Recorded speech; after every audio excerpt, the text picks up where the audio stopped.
Hi అండి, అందరికీ నమస్తే. మమ్మీ ప్రెగ్నెంట్గా ఉన్నప్పుడు ఫస్ట్ బేబీకి అక్షరాభ్యాసం అయితే చేపించవచ్చా లేదా కామెంట్ చేయండి. అక్షరాభ్యాసము 3వ సంవత్సరంలో కానీ 5వ సంవత్సరంలో కానీ చేపించాలంట. మా బాబుకైతే 3వ సంవత్సరం వచ్చింది, చేపిద్దాం అనుకున్నాము. నేను ప్రెగ్నెంట్ అని తెలిసింది, అందుకోసమని ఇక పంతులు గారిని అయితే అడిగాము. చేపించవచ్చు కానీ నాకైతే 5వ నెల అయిపోయే లోపలైతే చేపించమని చెప్పారు. అందుకోసమని 21 మార్చ్ అయితే మంచి రోజు ఉందని చెప్పారు. అందుకే మా బాబుకైతే అక్షరాభ్యాసం చేపిస్తున్నాము. మా బాబుకైతే అక్షరాభ్యాసం బాసరాలో చేద్దామని అయితే అనుకున్నామండి, కానీ కుదరలేదు. అందుకే మా ఊరికి దగ్గరలో ఉన్న వినాయకుని గుడిలో అయితే మా బాబుకి అక్షరాభ్యాసం అయితే చేపిస్తున్నాము. అక్షరాభ్యాసం కావాల్సినటువన్నీ మేము ముందు రోజే అయితే రెడీ చేసి పెట్టుకున్నామండి. ఫస్ట్ అయితే మేమైతే గౌరీదేవిని అయితే చేసుకొని పూజ చేస్తున్నాము.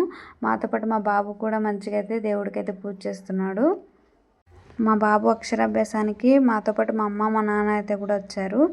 పూజ అయితే చాలా బాగా జరిగిందండి. మా బాబు కూడా అయితే ఏడవలేదు, చాలా వరకు అయితే సైలెంట్గా ఉన్నాడు. ఇక నేను ప్రెగ్నెంట్ కాబట్టి నా ఊళ్ళో అయితే బాబుని కూర్చోబెట్టి పూజ చేయించట్లేదు, మా వారి ఊళ్ళో అయితే కూర్చొని పూజ చేస్తున్నాము.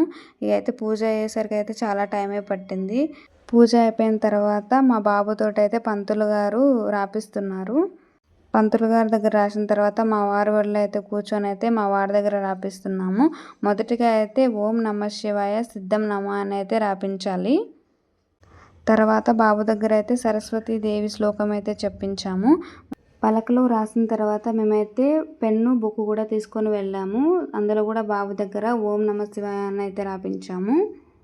ఇక పూజ అయితే అయిపోయింది. మా బాబునైతే మేము మా అమ్మ మా నాన్న అందరం అయితే ఆశీర్వదించాము. మరి మీరు మీ పిల్లలకి అక్షరాభ్యాసము ఎప్పుడు ఎక్కడ చేపించారో కమెంట్ చేయండి. బాయ్.